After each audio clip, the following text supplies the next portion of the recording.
All right, welcome to this week's interview, and I am sitting here with Dr. Jonathan Ford, who is from Nashville, Tennessee / California. I'm sitting here with Dr. Amy Connor, who is actually from Nashville, Tennessee, and that's it. No, we also have JP here, John Pasicznyk. Close enough. Close enough. It works. It's better. From Indianapolis, Indiana. And we're just finishing up our second weekend of our digital implant continuum. And so I decided we got a couple of hours before our flight that it would be good to sit down and talk. So let's start with the number one news right now, okay? And that's the corona. And no, I'm not talking about the beer, obviously. We're talking about the virus. And Jonathan, talk to me about, number one, tell us where you're from, what type of practice you have, and then talk to us about the corona, your perspective on it, like your fears and stuff. So I am a general dentist in Huntington Beach, California, so down south. We're in down south right now, just so you know. Okay, you can't. Sorry, let me clarify. You cannot say Southern California. As I get my drawl going.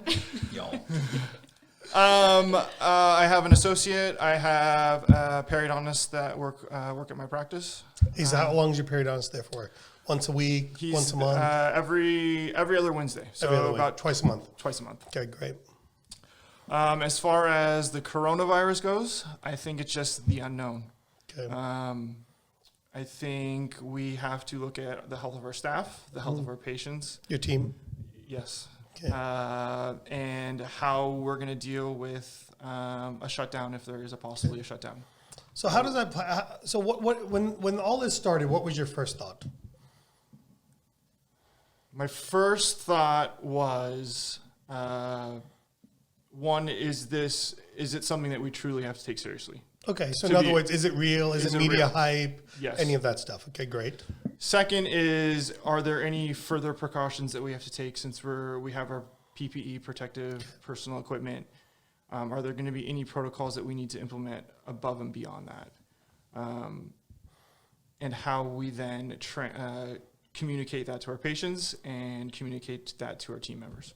When did money come into your mind, or the potential shutdown, or the economic effect of this? I think in the last couple of days. Okay. When schools started shutting down, when schools started shutting down, and it's not for a week, it's now 2 or 3 weeks, and then kind of the government taking a much bigger role in this process. So that's what. So in other words, for you, it got serious when the NBA canceled, NCAA canceled, and our president got on the TV. And when you're really looking at the economy as a whole, okay, it's not just the small clusters that are inside the United States right now. We're looking at nationwide. Okay, all right, great. Amy, all right, talk to us about who you are, what kind of practice you have, and your thoughts on the corona. Okay, yeah, I'm from just outside of Nashville, Tennessee, in Hendersonville. I run a general practice. I'm a solo practitioner, and I'm here to add services to my practice. So, well, that's good. Yes. So as far as corona, I think at this point, it's really just sitting down with our teams and, having a plan for what's to come, because we really don't know. So, we have to plan for the worst, essentially. But what do you think the worst is then? What would be the worst for you? Yeah, really shutting down for an extended amount of time. What is an extended amount of time? Over 2 weeks. Over 2 weeks. Yeah. Okay. So you're prepared mentally, economically, physically for, hey, if this takes 2 weeks out of my life, out of my practice life, we'll be okay? Yes. Okay. What if there's a downturn beyond that? Let's say we open back up, but there's going to be a lingering effect, right? Right. Like part of the challenge here is part of what I'm seeing is, are we prepared to close down? Okay, and keep our practice running while we close down? And then how do we handle the downturn that will come from that? Right. Okay. Yeah. Yeah. And we just don't know. We don't right? know. Yeah. I've never been through it. This is our first. I've been in practice for 8 years now, and so you haven't felt anything exactly, but good. Exactly. Okay. And what about you, Jonathan? How long you been going at this? For 12 years. So I came out right at essentially the start of the Great Recession. So Okay, I didn't know anything better for those first 2 or 3 years. Okay, so you experienced the recession the first couple of years? I guess I can call it the recession. I just didn't know any difference, but it was, people were telling me it was slow. This isn't how it usually is. And you were an associate at the time? I was an associate at the Okay, time. so you weren't an owner at the time, so Correct. you weren't paying the bills. You were paying your own bills, certainly, Right. but not paying the bills. JP, what are your thoughts on the corona? I think the biggest challenge for us is getting the team prepared for what's to come. Because look, we're all really fortunate here in this room, and a lot of the other dentists that we know and that we're friends with are pretty fortunate in their careers. Where, look, if things went really upside down and we were out of work for 4 weeks, 6 weeks, I don't think any of us would really feel the immediate impact. It wouldn't change our lives. It wouldn't change the outcome of our Jonathan lives. would probably disagree with you. Maybe. Would you? I think me personally and my family, I think we're completely fine for, Okay. You're for set. 4 to 6 weeks. Yeah. You're yeah. set. Yeah. But what happens to your practice for 6 weeks? That's where it will then start to, I need to take care of my team. Okay. And I think that's Yeah. where my mindset has to be, is to take care of them, Okay. because So for 6 weeks, you're prepared to take care of them? I have to I have to get ready. Okay. Amy? That would be lengthy for me. Yeah. So, All right. But also more than that, we have to be the leader Right. to kind of project that to our team and let them know that, number one, we do have a plan in place. And even though it might not be the best plan, it might not be the right plan, we at least... And it might change. And it might change. Oh, it but will we're at change. least- Yeah. It's we're at fluid. least thinking about it, and we're thinking about their well-being, but then helping to coach them through what they can do to be ready for this and to get ready for it. And I need them to let me know where they're coming from too, because Right. I know a couple of my team members in particular, look, they work not because they have to, they work because they like it. It's a second source of income in their family, but it's not necessarily the primary source of income. So for those people, we may need to really look at specifically limiting their hours so that the other team members that need the work, absolutely need it, are the ones that are there, and having frank conversations at this point. Like, we have to be honest with our team, and they've got to be honest with us. Amy, have you talked to your team about any of this yet? I have not yet, because I Okay. really think things developed over the weekend. Yeah. But I did block some time for tomorrow to really have a serious conversation. Jonathan, have you talked to your team I have yet? not. essentially came here Thursday and haven't had time to do it. Okay. I luckily have a staff meeting, team meeting, Yes. team meeting planned on Tuesday. Monday's always a light day at my office, so that's going to be on the number one agenda item. Have you talked to your team, JP? Yep. I got everyone together on Thursday. I was Which out became of very good. I was out of the office. I got Right. everyone together on the phone Okay. and walked them through, number one, the patient communication that I put together to let patients know what we're doing to watch out for their well-being. So we increased our cleaning schedule. We've got somebody that's dedicated to simply cleaning the office now, one of the sterilization techs. All she's going to be doing now is basically following around whoever's working with patients and wiping surfaces down, wiping down doorknobs, wiping down the faucets in the bathroom, letting patients see that we're actually doing this. The other thing that we're doing is we're just starting to take temperatures of patients as they come in. And we've informed the patients, this is what we're doing to make sure that we're being safe with you, cautious with our team. And then I also outlined for the team what I expect from them in the short term. One, I expect them to show up and be professional at work. Let's not feed into the hysteria. Let's not feed into the excitement of this. Let's be very professional with our patients. Let's be very professional with each other. And it's okay to be scared, but those are conversations we should have behind closed doors where our patients aren't hearing them. And also let them know that, hey, I do have some sort of plan that I'm formulating for you. I don't know the specifics. I'm not going to commit to anything just yet, but we've got a plan. Right? And we'll discuss it more once I get back in the office. And I could really sense that just from that quick 2-minute conversation with everyone that they felt good, right? Yeah. They really felt like at ease, because there's a lot of tension about this. It's And preparing for the worst, hoping for the Yeah. best. You know, I would say the number one thing we need to do for this coronavirus, and quite frankly, anything that comes up, is leadership. Okay, what we need more than ever, or more than anything else, is just leadership, and that leadership comes in a different form for each of us. But what is important is that we think ourselves about how we're going to handle worst case scenario. And worst case scenario are a couple of things. One, a shutdown. okay, whether voluntary or forced shutdown and how long that's going to be. And then the other worst case scenario is the lingering economic effect that this will have on our practices. So we have to know that internally, and nobody can answer. You can't go to your team and say, what do we do if this happens? Because they're looking to you for guidance at the end of the day. You're the check writer, okay? Right. And then I think that the second part of leadership has to be out front communication. Eye to eye, phone to phone, and eye to eye doesn't have to be in person these days. It can be via Skype or Zoom or FaceTime or any of these different communication methods, and to let people know that we understand that something's going on, that the news is always going to make it either worse than it is or better than it is. Right. But somewhere in the middle is the reality. And that the reality in California is not the reality in North Carolina. The reality in Seattle, Washington is not the reality in Nashville, Tennessee. The reality in Italy is not the reality in Indianapolis, Indiana, right? So the reality is different places. And then I think we have to address the economic issues, okay? We have to address whether we have them covered or not have them covered. I think it's unfair to team members to leave them in limbo. Just either up front say, unfortunately, we're not prepared to pay you if we don't work, or we are prepared to pay you for a week or 2 weeks, and then we'll have to see beyond that, okay? So I think you have to address that up front. And I did that on Friday morning before a class with the team. I huddled them up at 8 o'clock and got a few words in with them, and I got texts from them saying thank you. It made me feel at ease, and I think that's really what it is. It's about calming people down. Right. Yeah, just addressing the issue in general. Yeah. So basically, what I'm telling people is it's going to get worse before it gets better. We don't know what's going to happen. You can't you control what you can control, which is yourself. Okay.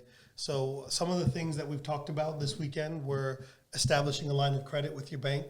Immediately call your banker, get that taken care of. Even if you don't take the money. Yeah, absolutely. Line of credit, set it up. Yeah. Get it ready. Yeah, line of credit is like a credit card basically from the bank with not credit card interest rates.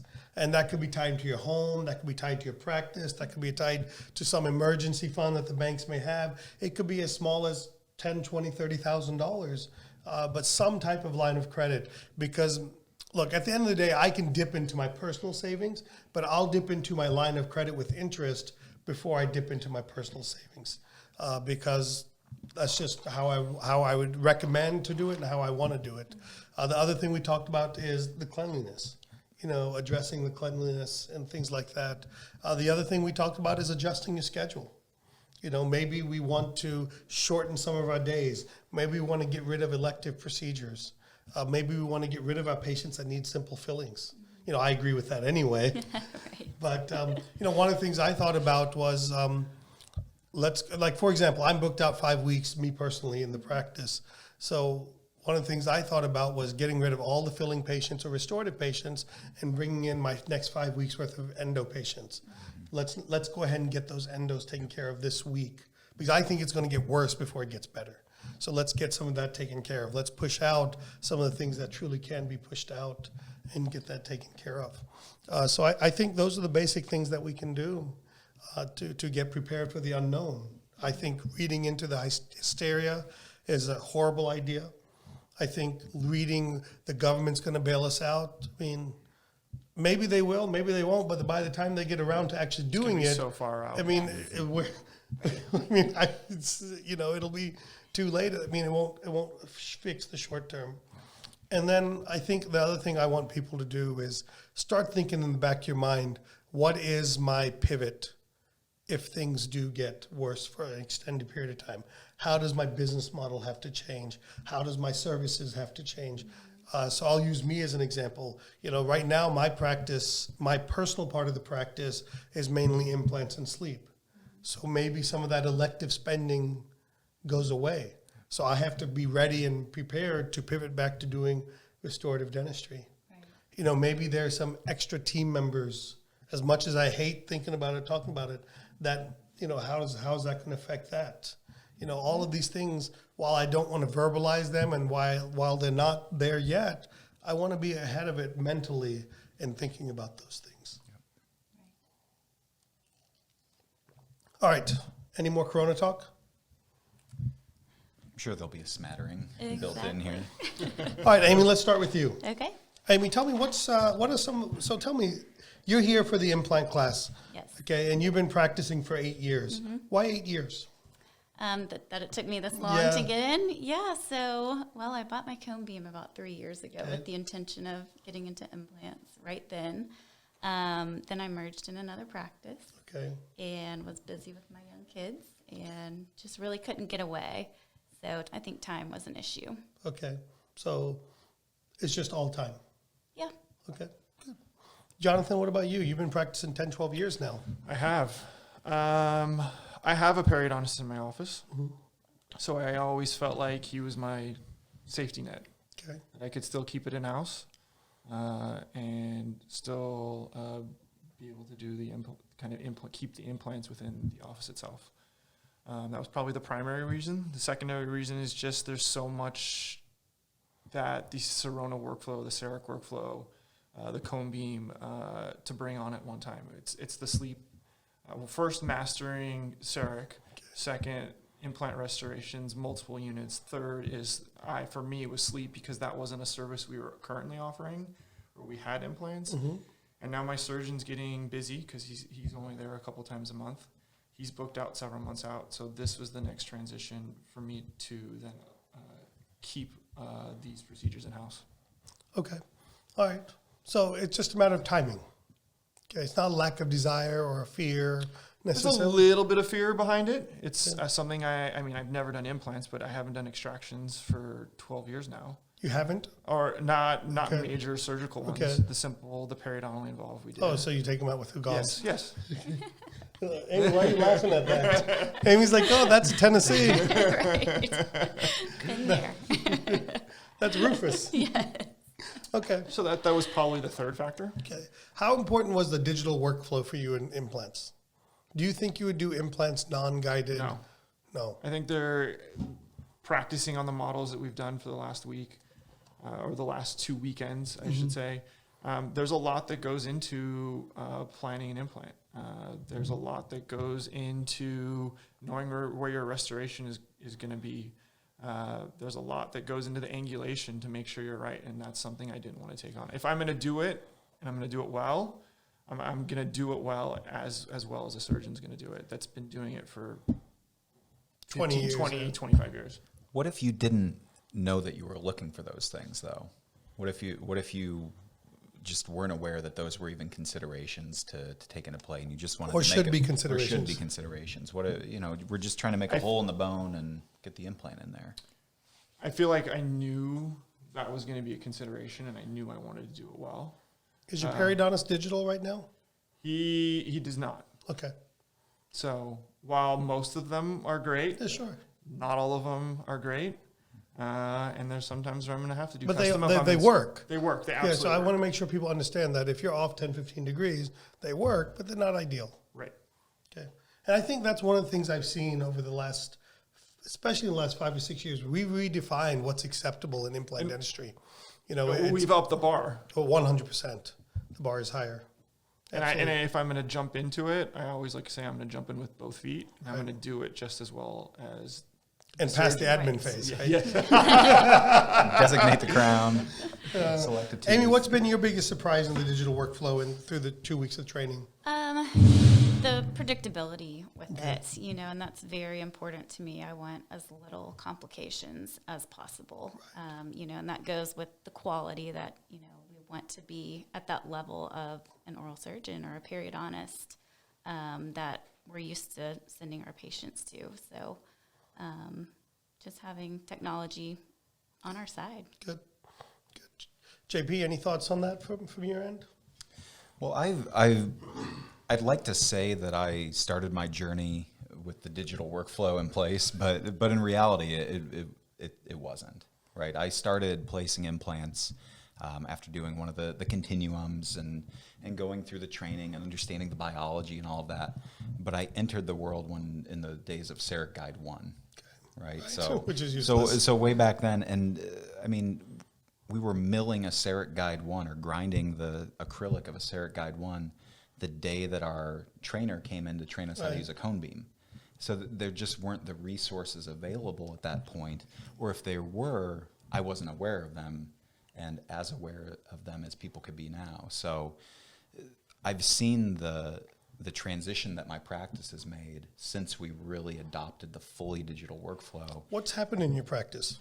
Like what is from day 0 to day 100 today?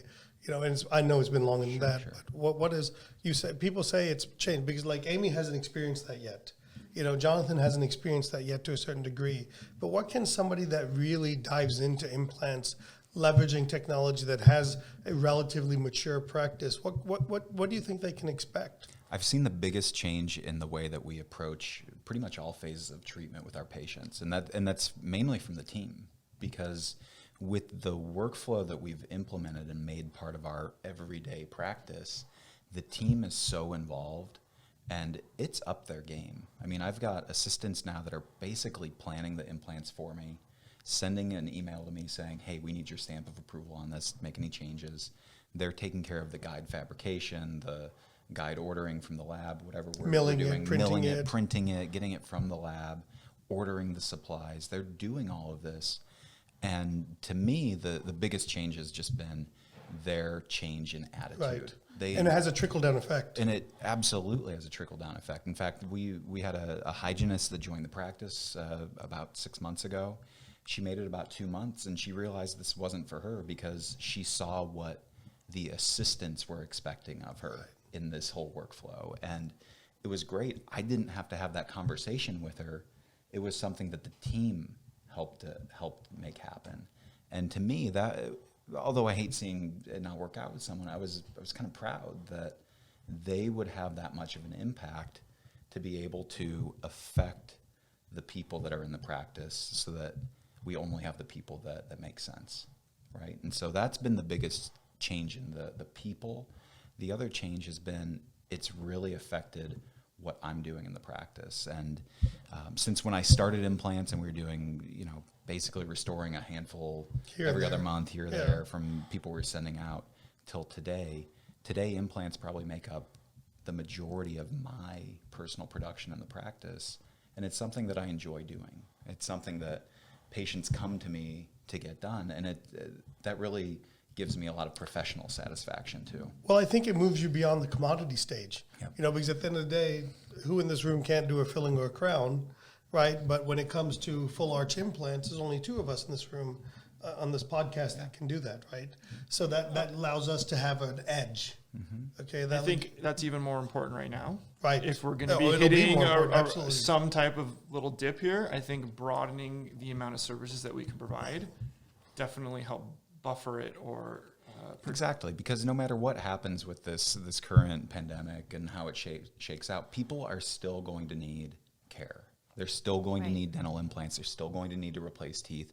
There's still going to be people at some point with terminal dentition at some point. And there's plenty of people with money. And there's plenty of people with money, and there's plenty of people that are willing to make sacrifices to have that quality of life. And there's also some give that we can do.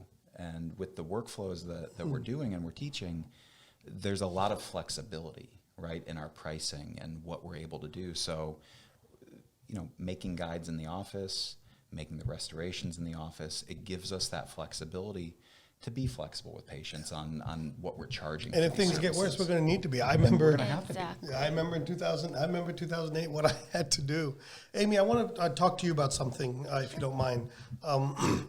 One of the things, and this is not designed to be an ad necessarily, but it's just one of my personality traits, is that I try to give people action items of what I need them to do. And I really saw it to come to fruition this weekend. Right. Okay, so when we met for the Digital Implant Continuum, weekend 1, so it's a 9-day, 3-weekend program, live patients weekend 1, live patients weekend 3, the digital workflow in the weekend 2. And so one of the rules I established on weekend 1 was I want us all to commit to having 5 patients, 4 implants scheduled for the first week, in our case, the first week of May, which is the week after weekend 3. And I'm convinced if I didn't make that establishment that most of us wouldn't have those patients scheduled. Right, you're probably right. So talk to me about that for you and where Yeah. you were, how you were able to achieve that, and how, all of that. Right. I mean, I've taken several Right. courses here at We 3D appreciate it. Dentist. My kids thank you. I just need a couple of $100 a month to play some golf. But I mean, that's one of the main things that I love about 3D Dentist is that you hold us accountable, and it's easy to integrate these, skills into our practice. So having that accountability, I was able to go back into my practice, and I mean, easily pick my 5 patients, and we had them on the book probably that first week. You mean you had 5 patients in your practice that were missing teeth? Right. That would lock them back? No, exactly. Incredible. She's a national. He's down south. So, all right. So you've got your 5 patients scheduled for that week. We get back from weekend 3. Yes.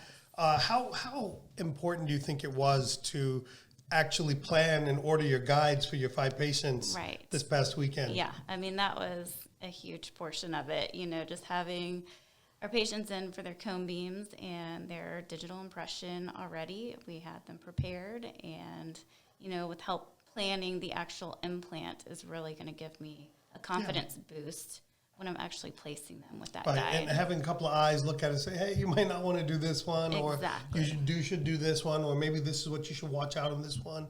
And I think really that comes back to that fear and confidence that really holds us back. Right. And I think, to me personally, that's where I think what I was the most proud from this weekend was every single person came with their patients and ordered their guides, and their patients are scheduled that first week of May.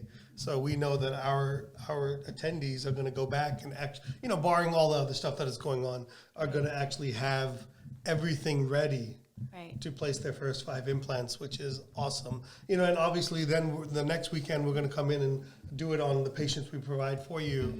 So how important do you think the live patient is, Jonathan? I think it's critical. Yeah. I mean, that's essentially, if we're doing 4 to 5, maybe Yeah. more, that first weekend, the first week we get home, that's another 4 or 5. That's 10 implants in literally 3 or 4 days. Right.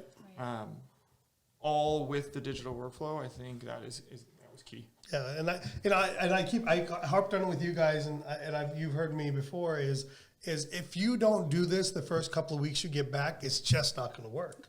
Your team's going to think it's not that important to you. They're going to get in whatever habits they're in. So that's why I'm so hard on people that there's got to be an implementation plan. You can get all the education you want, but without that execution and implementation plan, it's not going to work. I think there's 2 parts to any continuing education program. It's when you're going there and sitting in the lecture, I think you're uncomfortable trying to think about and process all of this.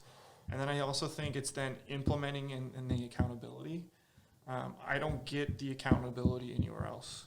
With you guys harping on me with text messages, or all the other means that we communicate, there's the accountability that's going to make sure. Has that been different from different education Oh, places? absolutely. And I'm not trying to put it's not that. Well, you've experienced it consistently with us, so, but it's unique. Like, we have everybody's cell phone number, we're on a list. There's other opportunities Yeah. for me. It's a cross-country Sure, flight that I absolutely. could have chosen to do, but I knew that you guys were going to hold me accountable. So All right. that's why. So for both of you that are getting ready to go back and do these do these cases the first week of May, and you've got the time blocked, and now we have the patients, we've planned the cases. What was it like to have that conversation with the patient when you were screening them and finding out if they were interested and ready? I'd like to hear that from both of you. I mean, surprisingly easy. Patients want to stay in our practices. They want less amount of appointments, really, Absolutely. by the time we send them out. And they love and trust you. Right, yeah.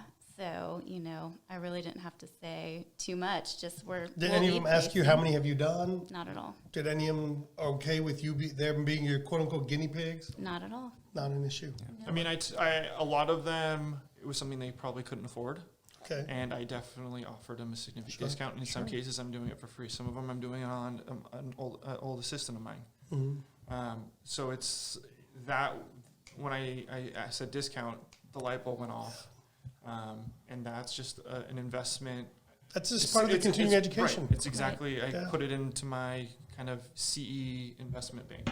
Yeah, and look, Every procedure I've added to my office, I did 5 to 10 of them at essentially no cost or no profit. Or cost. Just to get the workflow under my belt, just to get that taste of success, just to work through the kinks. And not one of those patients ever said, I don't want to be a guinea pig. Not one of those patients aren't still my patients today. And it's unbelievable how easy implementation really should be. How about this? Patients are not the problem for implementation. Right. Agree. We are. We are. Exactly. It's our mindset. It's our mindset. And you got some teeth extracted and did some bone grafting? Absolutely. Yeah. And same for you? Yep. Things that you weren't doing before. Exactly. Right. Yeah, so that's awesome. It makes me feel good, makes JP feel good that we're doing a good job. Well, I'd like to end on one last thing, okay, from each of us. And I'll start with Jonathan. What is your biggest challenge in your practice right now, non-corona related? Getting the right team members Okay, talk to me about that. in the right spot. We recently just did a chart acquisition. Okay, so you merged, We merged a small practice. and nearby. small means how many patients? I think it was probably 200 to 225. Okay, so truly small, yes. Okay, We're now we brought a couple days of hygiene on to manage the influx of the patients. Now it's getting essentially finding that right person that can do front, back, that rover position that we need. so I you need a quarterback. Yes. I need my Swiss Army knife. Yeah, That's someone that could be in the front on a certain day, that someone could be in the back a certain day. And it's a tough. what does that position market. look like for you? Describe that person for me. Not the personality, but what they're doing. What they're doing, one day it could be they're just back in sterilization. The next day it could be they're assisting myself with filling crown extraction. The next day it could be working on the front doing recall, getting hygiene filled. The next day it could be looking at insurance claims. So this person needs to be multi. Do you have somebody in your office that would fit that role now? I have one person that can. Okay. But I need more. I need more of them. I need a duplicator. Okay. So let me ask you this: which would be harder to find? What is that person that you think can? What position does that person have in your practice right now? What position is she currently? Yes. I call her like a front office coordinator. Okay, so she's in the front right now. Correct. So which would be harder, to find this unicorn position that you're looking for, or to find a front office person? Oh, it's absolutely finding the unicorn. So that's harder, right? Yeah, absolutely. So So my advice to you would be to consider looking and for the that's front what and transfer. Correct. Yeah, transition. That's what I essentially Okay. pivoted or did my tacking Okay. and switched my post. Okay, my your job, ad. my ad, to focus now just on the front to see if I can get someone in there, and then be able to move around. So 2 points I'd like to make on that. One is, oftentimes we forget to hire or promote within. Okay, so always look for within, because typically it's easier to find a entry level or a medium level position than to find this more complicated position. And number two, typically, and I'm glad you're not doing this, Jonathan, most offices look at this rover position as the third assistant, the least qualified It person. needs to be one of the most qualified But people. in fact, it's the quarterback. It's the quarterback of the practice. Yeah, he or she is really running, coordinating things from front to back and everything. And that person needs to be maybe not the best team member, but needs to be one of the more engaged team members for you. So that's good. Absolutely. Amy, what about you? Yeah, so I mean, looking back at my practice over the last 5 years, Right. when I first bought it, it was a large amalgam type practice with film x-rays. So we are a completely different practice today. So I guess grooming my team members, or knowing if they are the right fit, finding the time to train them. It's which tasks do they get? What do I delegate? I think that's my biggest hurdle right now in this whole practice So pivot. what's holding you back on that? I think it goes back to, blocking off the time and Okay. just taking the time, because we're not just doing crowns and fillings basically in our sleep anymore, Right. So it's something different, something new that we really need to practice. And So what I'm hearing is not that necessarily you don't have the right people, Right. but you're somewhat concerned, or you're just, keep an eye on, are your people moving with you right, as you move forward in your progression of your career?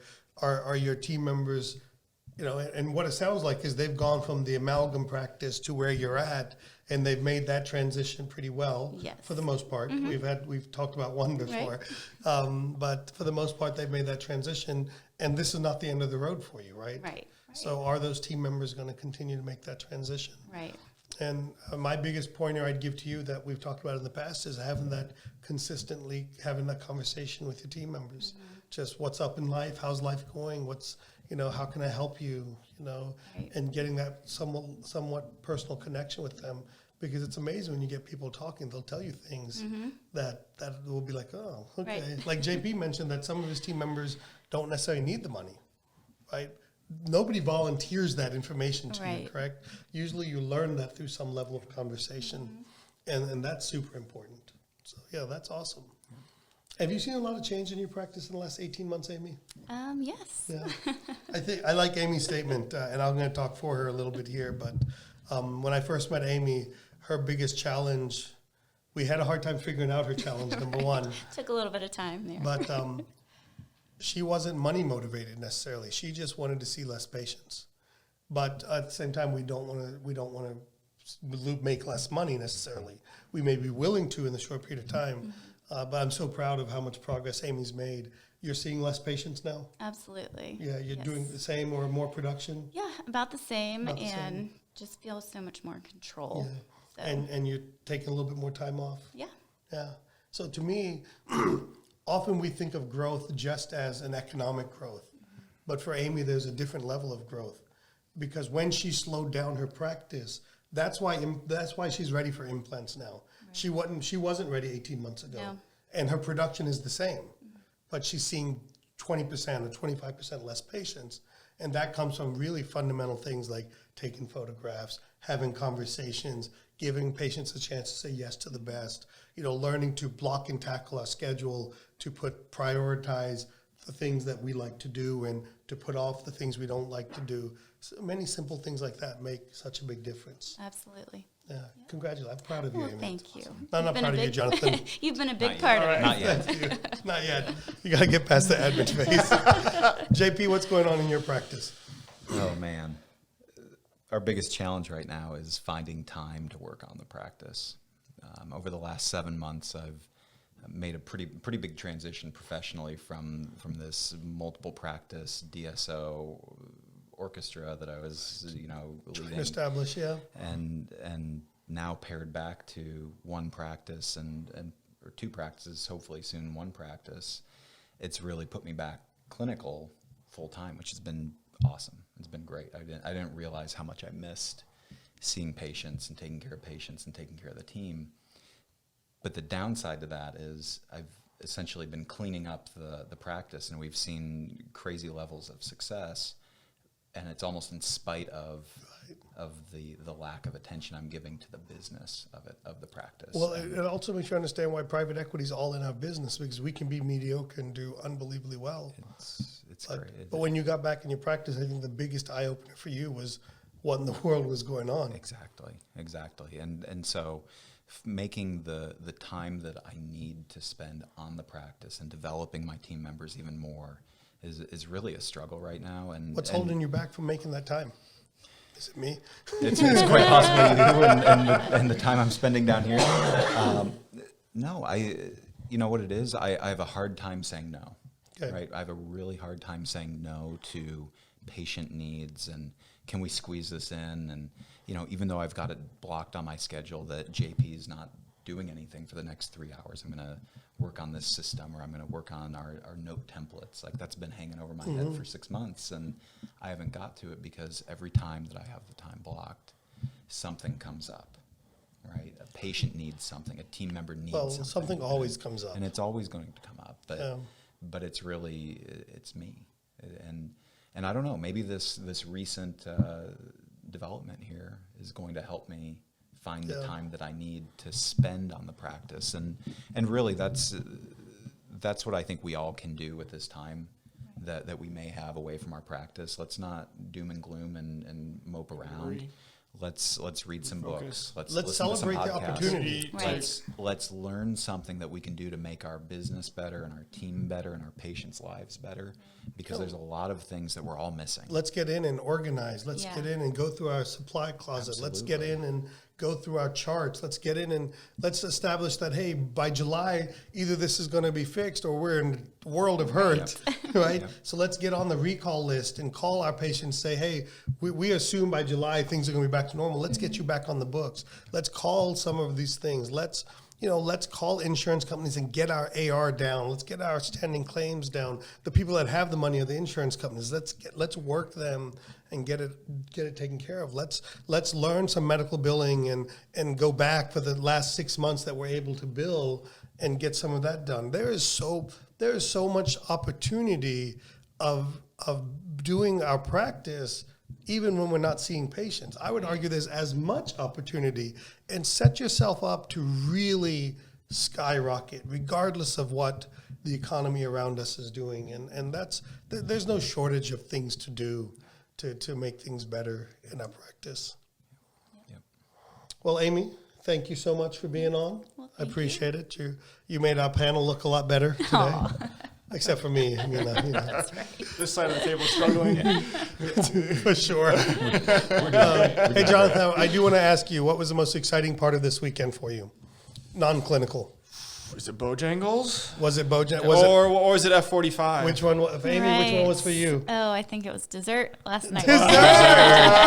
You liked that last night, That's yeah. right. Martin. Yeah. On the pie place. I call it the pie place. Well, there was no pie But there. except there was no Definitely pie on pie day. We just had cake. But Isn't cake pie? I think they're different things. Yeah. Oh, Tried. I think we if were on if pie. it's a circle and it's sweet, it's a pie to me. We were on pie day. I was ready to go to a pie shop, and there was no pie there. I'm sorry. I guess I should call it a dessertery. Jonathan, thank you for joining. Thank you for your support. My kids truly do appreciate it, and JP's kids do appreciate it as well. My kids will also benefit as well, so thank you. It's a And win-win. JP, as always, Always I love always being in great to see business you. with you This is and good stuff. and getting at it. So hopefully we'll play some golf on our time off if we have time off. Hope we don't have time off. I want to work, but I'm prepared, and I think we should all be prepared for that. Take advantage of the opportunity. Yep. All right, guys. Thank you. Thank you. Thanks. Thanks.